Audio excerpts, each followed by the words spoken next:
Ano yung tingin mo sa akin, mukhang pera? Ha?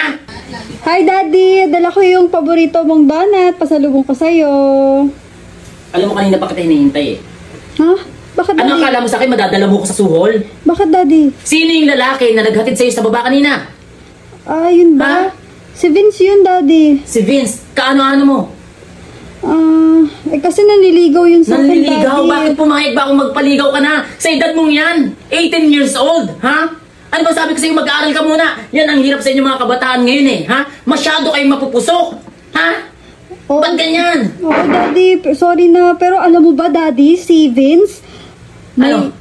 may sasakyan yun, dalawa. Mercedes-Benz, tsaka Rolls-Royce. Tsaka alam mo ba kanina, suot-suot niya yung Rolex niyang relo. Anong tingin At mo isa pa, ha, Daddy, yung tatay niya, contractor. Ano yung tingin mo sa akin, mukhang pera? Ha? Anong tingin mo sa akin, mukhang pera? Pero kung sakali, kailan ba kayo kakasal? Para maayos na natin. Ha? Oo, kailan kayo kakasal?